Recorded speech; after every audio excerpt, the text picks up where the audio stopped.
네, 우리 김 선생님 반갑습니다. 안녕하세요. 네, 지금 많은 학부모님은 아니지만 네, 여기에 뜻을 함께하는 부모님이 분명히 이 내용을 듣고 아마 계속해서 시리즈를 들을 거로 예상이 됩니다. 자, 오늘은 고1 문제를 가지고 이야기를 해보겠는데요. 파트는 수학 파트인데 뭐 파트는 앞으로 정말 다양한 파트를 손댈 거로 예상이 됩니다. 학부모님들이 수학에 관심이 되게 높습니다. 그죠? 네, 결국은 좋은 대학을 가는데 결정적인 역할을 한다고 생각하기 때문에 그러지 않을까요? 네, 근데 맞습니다. 사실 이제 서양을 보면은 선진국을 보면은 수학이 창의력을 유발하고 경쟁력을 만들어주고 또 돈을 많이 벌게 해준다. 뭐 이런 우리가 알아듣지 못하는 이야기를 많이 합니다. 외국에는 이런 우리 같이 이런 입시학원 이런 게 발달이 안 돼가지고 학원 강사로 돈 버는 이런 수학을 통해 가지고 그런 건 드물고 보면은 이제 정권이나 뭐 여러 가지 금융 파트 또 실제로 사업하는 분도 많고요. 왜 이렇게 우리나라가 생각하는 수학은 변별력을 통한 입시의 어떤 경쟁력 때문에 수학을 해야 된다고 선진국은 정말 미래를 위해서 의미 있게 살아가기 위해서는 수학을 꼭 해야 된다 하고 왜 이런 차이가 생겼다고 생각하십니까? 수학을 배우는 이유에 대해서 우리나라 같은 경우는 좀 잘못 생각을 하고 있는 것 같아요.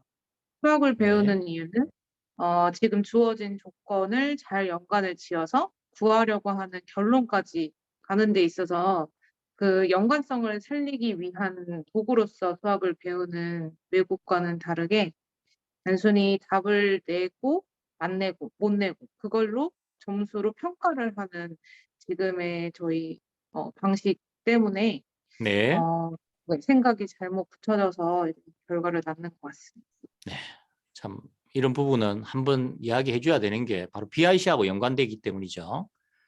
네, 네, 맞습니다. 보이는 세계와 보이지 않는 세계를 연관해야 그 학습이 계속 일관성을 갖고 끝없이 성장을 하는데 우리가 말하는 창의력이라는 부분하고도 연관돼 있는데 이 짧은 시간에 그런 것까지 이야기하기는 어렵기 때문에 오늘 소재인 문제를 바꾸면 우리 자녀들이 변한다. 이쪽으로 BIC를 연관지어서 나가보도록 하겠습니다. 언젠가 그런 테마로 또 이야기할 날이 오겠죠.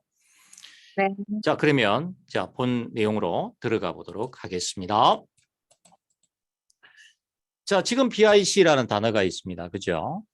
자, 네. 말 그대로 우리가 연구하는 장소다 해서 연구소 이렇게 표현을 하고 있는데요. 이 BIC 처음 듣는 분도 있으니까 보이는 비저블과 인비저블을 correlation이라는 연관 짓는다는 이 말을 좀 부모님들이 수학하는데 뭔 BIC가 왜 필요한가 여기에 대해서 한 말씀 부탁합니다. 네, 수학에 있어서는 저희가 구하려고 하는 결론을 찾기 위해서는 주어진 조건을 잘 연관을 지어야 됩니다. 근데 네, 그 연관 짓는 데 있어서 단순히 보이는 것만을 연관을 짓는 것이 아니라 그 숨은 뜻까지 우리가 생각을 해서 연관을 지어야 되기 때문에 보이는 것과 그 속에 보이지 않는 것을 잘 연관을 지어서 결론까지 가야 하기 때문에 네, 네, 이라고 하는 네, 이런 이름과 연관이 돼 있습니다. 네, 좋습니다. 언젠간 BIC만 갖고 테마로 또 이야기하는 날이 있을 것 같는데요. 자, 그러면 이제 본론적으로 들어가겠습니다. 자, 우리가 이제 지금 어머님들이 많이 들어는 봤을 거예요. 질문을 좀 잘해야 된다. 질문을 바꿔야 된다. 우리나라 질문으로는 선진국과 경쟁해서 좀 우위에 점하기가 어렵다. 이런 이야기들을 들어봤을 거라고 보는데요. 질문을 바꾸면 아이들이 달라진다. 처음 듣는 분을 위해서 한 말씀 부탁합니다. 네, 지금 기존의 교육들이 하고 있는 이 질문들은 너가 이거를 알고 있냐, 모르고 있냐, 단순히 흑백 논리로서 질문을 하는데요. 그런 질문은 아이들이 생각할 수 있는 기회를 뺏고 네, 연관짓는 힘을 죽입니다. 하지만 네, 네, 어, 지- 연관지을 수 있는 어떤 정보들을 주고 그리고 그 정보를 통해서 아이들이 스스로 주체적으로 이제 질문에 답을 하는 과정에서 저희 머릿속에 있는 생각하는 나무들이 이 가지에 네. 가지를 뻗어나가는 형태로 키워나갈 수 있기 때문에 질문을 바꿔야 합니다. 네. 좋습니다. 자, 예전에는 그냥 수학만 잘하면 세상 나가서 인정도 받고 좋은 대학 가고 그래서 귀염둥이가 돼서 평생 크게 뭐 이렇게 어려움 없이 이렇게 살아갔는데 요즘은 젊은 나이에도 명퇴를 당한다 이런 이야기 혹시 들어보셨나요? 네. 많이 들었습니다. 네, 이제 능력이 없으면 네, 사회에서 이렇게 도태가 될 수 있는데 바로 이런 도태가 되는 좀 아쉬운 자기가 평생 믿고 했던 그 내용이 결국은 무기가 되지 않고 결국은 이렇게 자르면서 본인도 같이 함께 참 사라져가는 이런 슬픈 모습을 보고 있는데요. 이 수학도 초중에서 그렇게 공부를 많이 하고 문제도 많이 풀었는데 고등학교 가서 말짱 도루묵이 되는 경우가 많이 생기는데요. 그 부분에 대해서 네. 한 말씀 부탁하겠습니다. 네. 기존의 초등학교나 중학교 같은 경우는 문제의 난이도가 좀 어렵지 않기 때문에 '이게 무슨 의미일까?' 네, 스스로 고민하고 연관 짓는 기회가 없고 단순히 외워서 답만 맞추는데요. 네, 고등학교에 가서는 문제 수준이 어려워지고 개념조차 너무나 어렵기 때문에 연관 짓는 힘이 가장 중요하고 해석을 해야 되는데 그러지 못해서 아이들이 지금 이런 현실에 부딪히지 않나.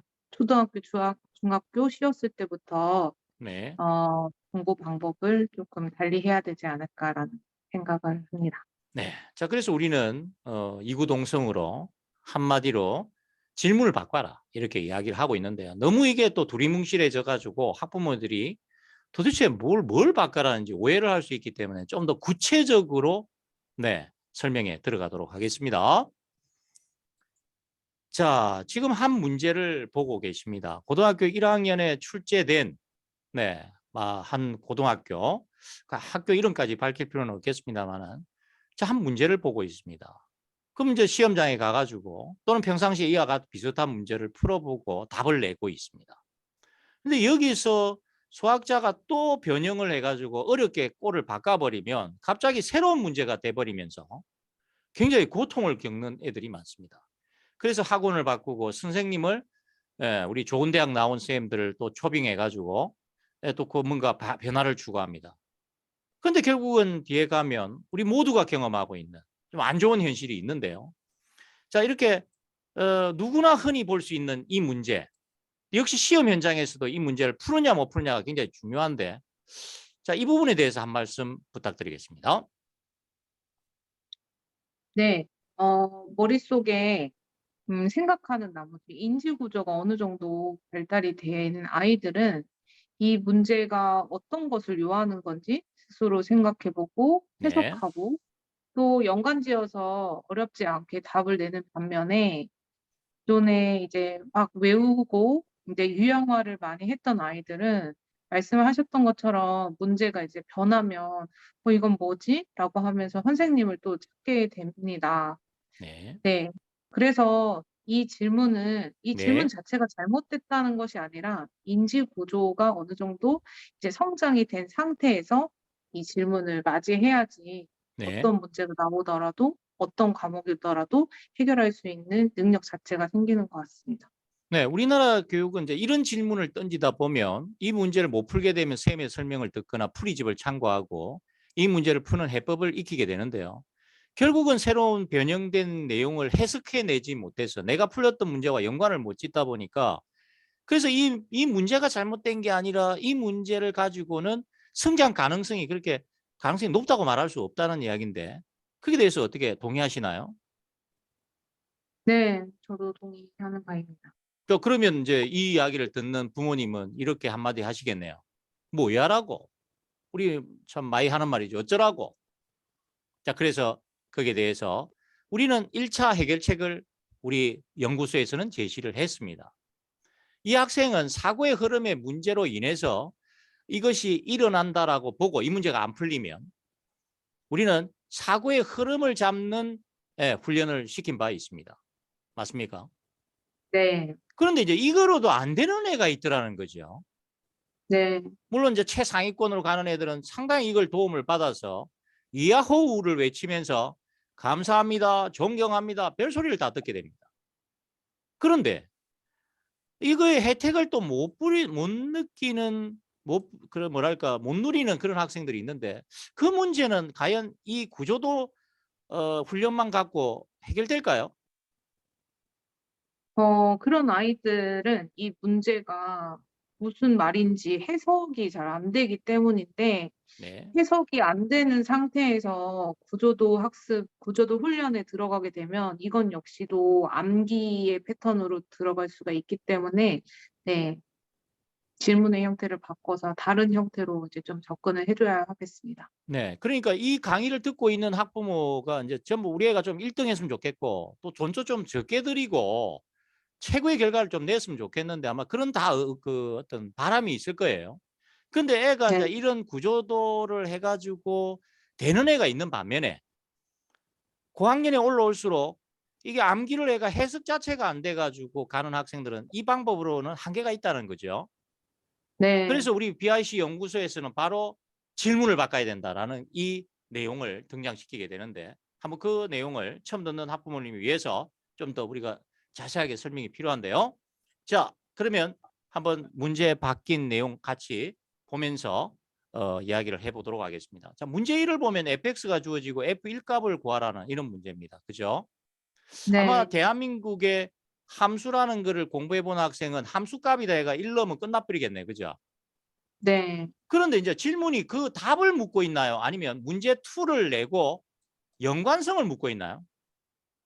연관성을 물어보고 있습니다. 아니, 아까 그 질문과 확 바뀌어 버렸네요.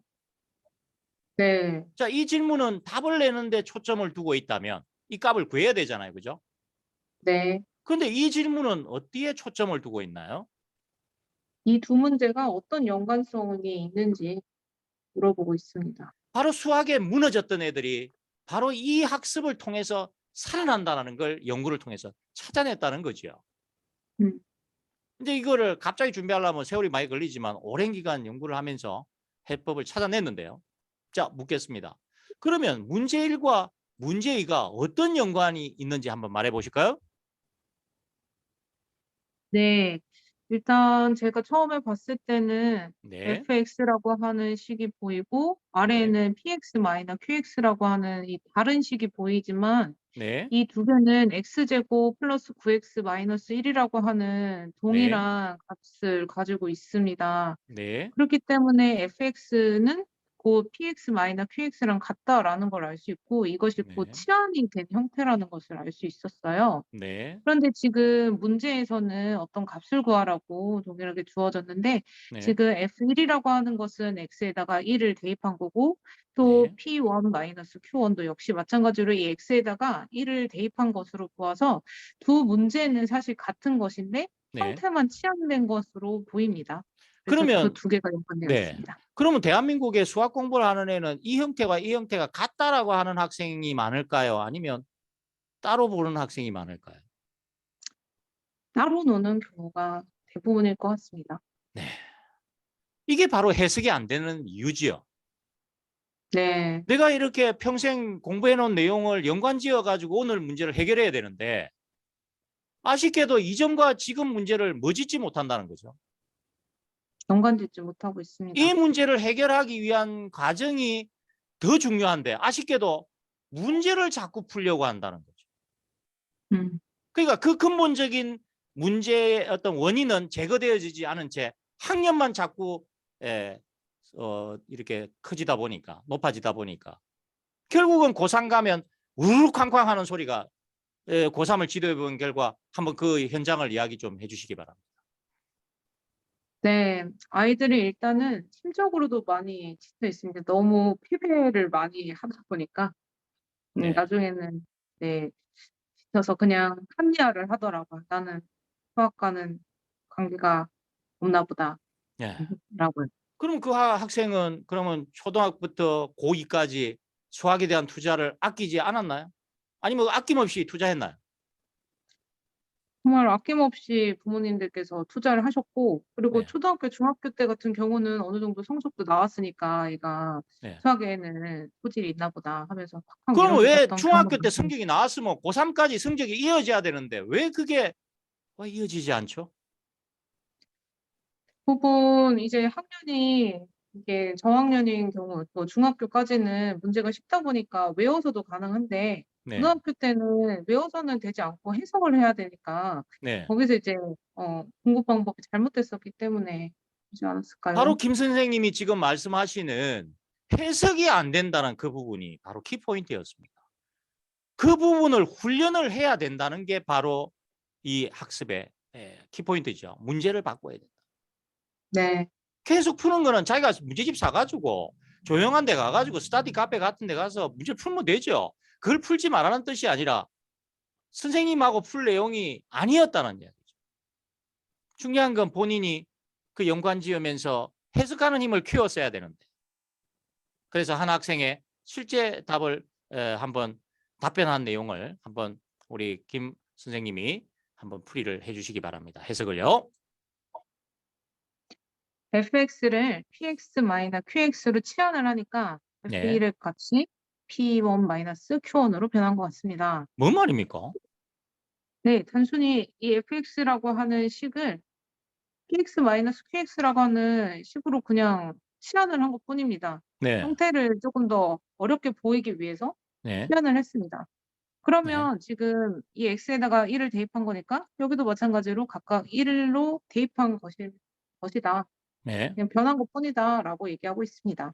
자, 이렇게 그 어떤 서로 연관성을 가져가면서 이런 훈련을 해가지고 실제 시험장에서 그 꼴들을 내가 알고 있는 꼴과 연관 짓는 그 힘이 필요한데, 그런 구체적인 부분에서 노력은 안 하고 계속 문제만 냈다 풀니까 어느 날 수학을 집어 던지고, 심지어 너무 마음이 아픕니다만은 그게 어떻게 보면 뭔가 우리가 뭔가 어리석은 뭔가 일을 자꾸 반복하고 있지 않나, 이런 생각 안 드시나요? 네, 너무 늦기 동의합니다. 전에 이 강의를 듣고 계시는 어머님 중에 한 분이라도 우리 말을 이해하신다면 방법을 바꿔보세요. 너무 늦기 전에. 해석하는 힘이 필요한 거지, 문제집은 본인이 풀어야 합니다. 무조건 모르면 선생님의 뭐라 그럴까, 그 선생님이 대충 가리키거나 못 가리킨다는 뜻이 절대 아닙니다. 네, 아쉽게도 그런 부분이 오늘 또 이렇게 이야기하면서 부각이 되네요. 흥분하면 안 됩니다. 이러면 영상량이 길어져 가지고 아무도 안 봅니다. 자, 그러면 계속해서 다음 문제를 보면서 묻겠습니다. 자, 지금 문제 1과 문제 2가 있습니다. 문제 1은 좀 단순해 보이고요. 보니까 X에다 1 넣었던 느낌이 옵니다. 그죠? 네, 근데 문제 2는 좀 복잡해 보입니다. 그죠? 네, 근데 우리는 이렇게 묻습니다. 질문을 바꿔봤다는 거죠. 네. 우리가 정말 그 제자를 사랑한다면 질문을 바꿔야 된다는 겁니다. 본인이 문제집을 한 달 걸려가지고 다 풀어 제끼고 10권 풀고 하면 그 학생하고 쌤한테 수업 해가지고 10권 푸는 애하고 누가 비교가 됩니까? 이해가 안 됩니다. 안 되니까 자꾸 하잖아요. 근데 방법 한번 바꿔보라 이 말이죠. 왜 이렇게 똑같은 방법으로 계속 가가 R을 결국은 짜증내는 그런 애로 만들면 서로가 힘들잖아요. 자, 묻겠습니다. 문제 1과 문제 2를 한번 연관지어서 말씀해 주세요. 네, 문제를 일단은 보니까 네. P1-Q1의 값을 구하라는 것은 동일하거든요. 네. 근데 사실 문제 1하고 문제 2는 같은 것 같아요. 그 네. 이유를 생각을 해봤을 때 일단은 x제곱 플러스 qx 아니 x제곱 플러스 9x 마이너스 1이라고 하는 것으로부터 출발을 한 것 같은데 네. 지금 보면은 여기가 이 위에 있는 이 식의 2배가 되거든요. 네. 그래서 x제곱 플러스 9x 마이너스 1의 2배인데 네. 이 2라고 하는 것은 사실 네. px 플러스 qx가 될 수가 있습니다. 네. 다시 말해서 수학자는 의도적으로 px-qx에다가 네. px 플러스 qx라고 하는 이 식을 곱해서 네. 다음과 같은 이 식을 만들었고 네. 그다음에 이것이 2이기 때문에 이 2를 곱해서 이 식을 만들었습니다. 네. 다시 말해서 이 두 식은 같다라는 것을 알 수 있습니다. 그러면 제가 의문이 하나 드는데, 그냥 이렇게 좀 쉽게 물으면 안 됩니까? 와, 자꾸 이렇게 형태를 자꾸 바꿔가 아들을 힘들게 합니까? 거기에 대해서 한번 답변 부탁하겠습니다. 이것이 수학이라고 하는 과목이 있는 이유인 것 같습니다. 네. 이 둘을 연관 짓는 힘을 우리가 길러야 되는데, 네. 네, 이 속에서 발견을 하는 것이 연관 짓는 힘을 기르는 게 아닐까요? 좀 뭐 전곡을 찌르는 말을 하고 있습니다. 서양 그 선진국들이 수학은 절대 포기할 수 없다라는 그 이유가 여기에 있는 거 아닐까요? 근데 우리는 네. 냅다 답을 내는데 초점을 자꾸 두고 있다. 자, 그러면 한 학생의 또 역시 본인의 견해를 표현한 내용을 또 역시 우리 김 선생님이 한번 설명 부탁하겠습니다. 문제 1에서 px 플러스 qx를 2로 놓고 양변에 px 플러스 qx라고 하는 이 식을 곱해가지고 네. 지금 x제곱 플러스 9x 마이너스 1에다가 2를 곱해서 다음 같은 식을 만들고 네. 그다음에 좌변은 이러한 식으로 유도를 해서 문제를 바꿨다라고 얘기하고 있습니다. 그럼 이 px 플러스 qx에다가 요걸 곱하면 요게 되는 게 왜 그러죠? 네, 제곱차에 네. 의해서 네, 유명한 내용이네요. 우리가 네, 강조하고 있는. 그다음 오른쪽은 왜 px 마이너스 qx를 안 곱하고 왜 2를 곱했죠? px 플러스 qx가 지금 2로 놓았기 때문입니다. 네. 의도적으로 만든 식입니다. 그러니까 오른쪽은 수를 곱해버리고 왼쪽은 네, 식을 곱해버리고 이러면서 수학자는 희열을 느꼈겠네요. 네, 수학자는 희열을 느끼고 아이들은 힘들어합니다. 그 애들은 왜 해석을 못 해내죠? 골만 처음 보는 골이면 반 죽어 이렇게 얼고 시작하고 바로 생각하는 나무가 이게 뭔가 우리 기존의 방법으로는 한계가 있다는 걸 자꾸 드러내는데 자꾸 그 부분의 원인을 좋은 셈을 못 만났기 때문이다. 이렇게 바라보는 안타까운 현실을 보면서 우리가 오늘 이런 이야기를 해보고 있습니다. 자, 정리 들어가겠습니다. 뭐 좀 많은 이야기를 좀 부모님들한테 해드리고 싶은데 앞으로 시리즈가 계속 나오니까 그걸 통해서 어머님들이 좀 보고 지금 또 고1 거도 하지만 초1 거도 하고 고3 거도 하고 뭐 다 해드릴 겁니다. 공부는 다 똑같으니까. 분명히 우리와 함께 할 부모님들이 아마 많이 생기면서 아마 한국에 좀 뭔가 새로운 공부 방법이 등장하지 않을까 이런 생각을 해보는데요.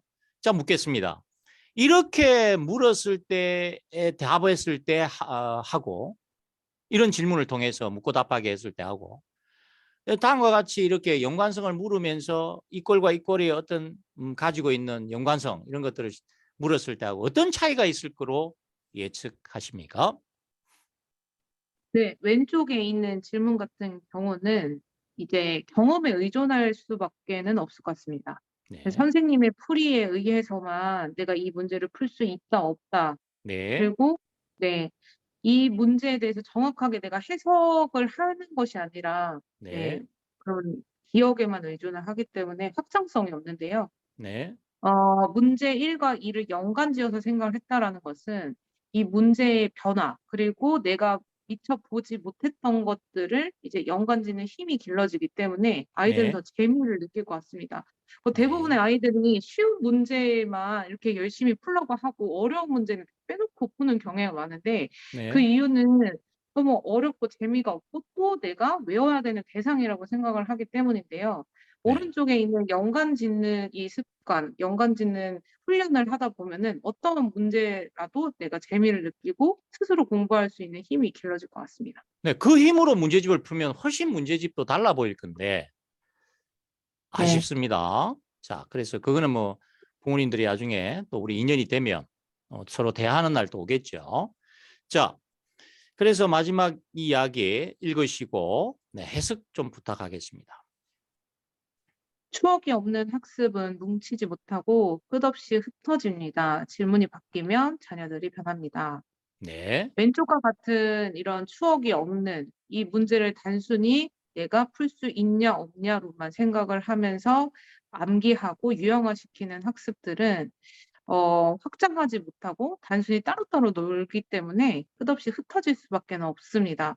하지만 이렇게 두 문제를 연관짓고 왜 문제를 이렇게 수학자는 의도해서 문제를 바꿨는지 또 문제를 냈는지를 생각을 하면서 연관을 짓게 되면은 그 속에서 재미를 느끼고 주체적인 학습을 하게 됩니다. 그렇기 때문에 질문을 바꿔야 됩니다. 네, 좋습니다. 자, 이렇게 해서 우리는 또 오늘 한 시간을 가져봤는데요. 어떻게 좀 표현하고 싶으신 거 다 표현하셨습니까? 좀 아쉬움이 남습니까? 조금 아쉬움이 남습니다. 네. 우리는 좀 현명해져야 될 필요가 있습니다. 그죠? 네, 어른이 돼서 공부해가지고 우리가 생각하는 나무를 키운다. 이거 참 어려운 이야기 아닙니까? 그래서 이 어린 네, 시절을 잘 보내야 되는데, 청소년기를 포함해서. 그래서 우리가 자꾸 연관짓는 훈련을 하면서 문제를 풀고 또 시험장에 가고, 그래서 우리가 보통 공부가 재밌다, 공부가 잘 된다는 애들을 보면 그런 습성을 가지고 있어요. 그 나머지 네, 애들은 안 되니까 막 학원에 보내고 뭐 과외쌤 붙이고 뭐 하는데, 우리가 그걸 하지 말라는 게 아니라 그런 경향을 가진 분과 연관을 맺어야 된다, 그런 이야기입니다. 네. 자, 그래서 오늘 한 마지막 소감 듣고 마치도록 하겠습니다. 오늘 소감 말씀해 주세요. 네. 오늘은 이제 고등학교 문제를 가지고서 왜 질문을 바꿔야 하는지에 대해서 이제 뭐 인터뷰식으로 해 보았는데, 어, 사람들이 이제 대화를 할 때도 이 사람의 의도를 파악을 한 상태와 네, 그냥 아무렇지 생각 안 하고 대화를 했을 때는 이 분위기 자체가 다르잖아요. 네, 네, 그것처럼 수학자의 의도, 그리고 왜 내가 연관을 지어야 되는지 그 이유를 알게 되면은 네, 아이들도 수학이 더 이상은 지루하고 힘든 과목이 아니라 재미를 붙일 수 있는 과목으로 변할 수 있을 거라고 생각합니다. 그렇기 때문에 질문이 바뀌어야 한다. 라는 것이 저도 역시도 더 와닿았던 것 같습니다. 네. 자, 오늘 또 역시 BIC 연구소에서 주장하고 있는 질문을 바꾸면 우리의 자녀들이 변하고 성장한다라는 이 내용을 갖고 이야기를 해봤는데요. 오늘 열심히 이렇게 뭐라 그럴까 표현해 주신 거에 대해서 감사하게 생각합니다. 오늘 수고 많으셨습니다. 감사합니다. 네.